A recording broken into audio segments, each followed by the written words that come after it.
Alors, comme promis, je vais faire un petit film sur l'aménagement des parcs et notamment sur le thème des cabanes pour que vous ayez une petite idée de ce qu'on peut faire en fonction de l'utilité surtout des animaux.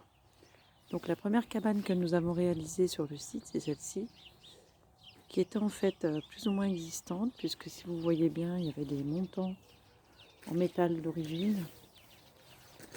Voilà, il y en avait 4 comme ça. Et on est parti de cette structure, on voit aussi une deuxième là-bas, de cette structure qui avait dû exister pour finalement, je vais prendre un peu de recul,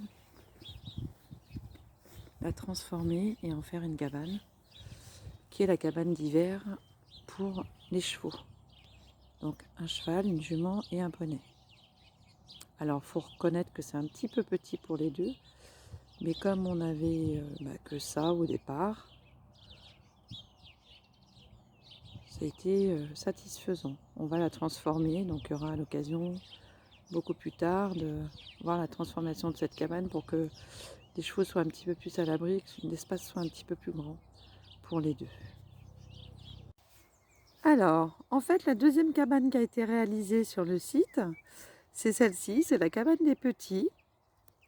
Donc on s'est un petit peu inspiré de ce qu'on avait vu, notamment dans l'élevage, d'où sont issus les 3 animaux, à part Pumba, qui vient d'ailleurs, mais Plume, Pablo et Poilu qui arrivent là-bas. Un élevage qui s'appelle Poil et Plume, Olivier et Stéphanie qui sont très sympas. Donc voilà, donc en fait la cabane, elle est assez simple. Hein. Vous avez le côté râtelier. Attendez, j'enlève la petite poignée pour pouvoir rentrer. Voilà. Vous avez donc le coin râtelier. Alors là, celle-ci, elle est très simple parce qu'il n'y a pas de sas particulier. Par contre, on a fait 2 espaces parce qu'au départ, on avait des dindons avec eux. Et donc, on avait fait en fait une séparation. On voit encore les montants là sur le milieu, là. Voilà. On a fait une séparation pour que chacun ait un peu son espace. Oui, mon doudou, c'est moi. Et puis donc du coup avec double porte, c'est-à-dire avec porte en haut et en bas, et donc qui permettait. Puis on avait même mis un support perchoir pour qu'ils puissent se percher, être tranquille. Et puis du coup, comme ils se sont fait manger, on a décidé de ne pas en reprendre pour le moment. On était trop déçus, donc du coup on a laissé en fait, on a pris Pumba à la place. Ouais. Et donc du coup ils sont tous les 4, je les appelle les petits parce que c'est vraiment la mini-ferme et c'est vraiment les 4 compères qui vivent ensemble toute l'année, ils dorment tous dans la cabane. Alors généralement je les ferme le soir, mais là en ce moment comme il recommence à faire chaud, je les laisse la nuit, je laisse ouverts. Et puis là vous avez vu qu'on a fait en fait 2 paddocks en un, ce qui permet de fermer de temps en temps si on veut laisser pousser. Et puis on a fait des barrières pour pouvoir fermer et ouvrir tous les jours. Voilà, donc ça c'est la deuxième cabane. Petite cabane, la cabane des petits. Alors là, je vais vous emmener vers la cabane des alpagas, qui en fait a été faite cette année. Donc là, on est côté paddock des chevaux, et on a fait en fait une ouverture de ce côté pour avoir accès donc à un sas. Voilà, je ne sais pas si vous allez bien vous rendre compte. Ce sas, il nous permet de ranger du matériel et puis de mettre justement la réserve de granulés, enfin le mélange qu'on fait avec de l'orge aplatie et des petits granulés pour lapins.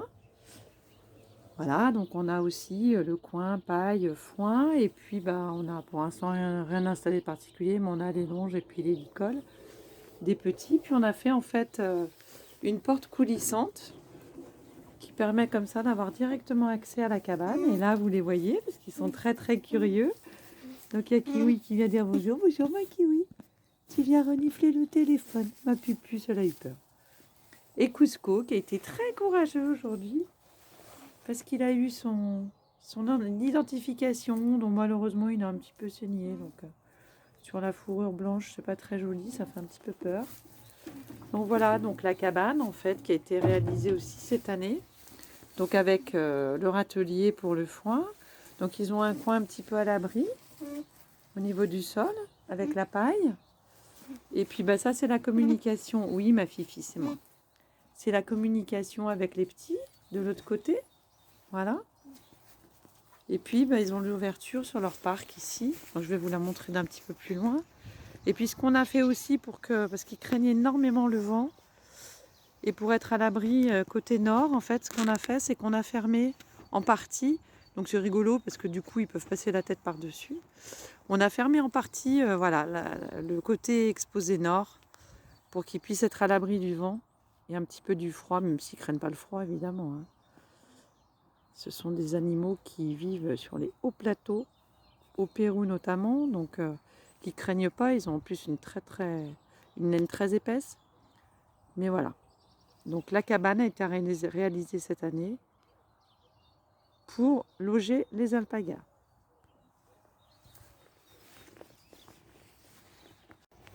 Donc là, vous avez la dernière cabane qui a été faite par Olivier, qui est la cabane de Pivoine, notre vache Highland. Donc voilà, alors c'est le même principe que la cabane des alpagas, c'est la même dimension, sauf que là on a changé un petit peu la conception, on a mis une grille, voilà, pour qu'on puisse la voir à travers l'intérieur. On a fait donc pareil une porte de service, exactement le même principe, avec un sas à l'intérieur, exactement le même principe que les alpagas. Donc là c'est la corbeille du petit pain qu'on lui donne. Par contre là, la différence c'est qu'on n'a pas fait de porte coulissante, on a fait une petite porte. Donc qui nous permet d'avoir accès et à la cabane et au paddock. Et donc du coup, alors voilà, hein, son coin à elle. Elle nous a mis un petit peu le cirque avec le foin, la botte de foin qu'on avait mis. Et donc du coup, ça permet exactement de la même manière. Elle a accès vers l'extérieur. Voilà, vous avez le système électrique là-haut. Et puis un grand râtelier avec le foin, parce qu'au départ, il n'y avait pas la botte. Elle avait que cette réserve. Voilà, donc ce qui nous permet... Et qui donne évidemment... la cabane qui donne sur son paddock. Alors voilà la dernière cabane, enfin la dernière, non l'avant-dernière. Alors cette cabane, elle a une histoire particulière parce qu'en fait, c'était une cabane, c'était une structure en bois qui existait déjà. Donc, je vais passer dessous pour vous montrer, sous le fil, sans prendre le jus, ce sera mieux. Voilà, en fait, la structure en bois existait déjà. Olivier l'a entièrement modifiée. Par contre, ce qui fait une cabane évidemment immense, et en hauteur, en largeur, en profondeur. Donc c'est vrai que là, c'est la cabane d'été des chevaux. Ce qui me permet, en plus, on a fait plusieurs paddocks, donc du coup, je peux modifier les accès, fermer, ouvrir, avec, je ne sais pas si vous voyez, mais une barrière qu'on a faite là, voilà, et qu'on peut mettre d'un côté, voilà, ou de l'autre. C'est-à-dire, je peux fermer un accès ou fermer l'autre à chaque fois. Donc un truc toujours très bien pensé pour le côté pratique évidemment des choses. Donc là vous voyez la petite Highland qui est là-bas,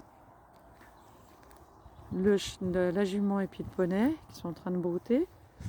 Et donc c'est vrai que cette cabane, voilà, elle est vraiment top.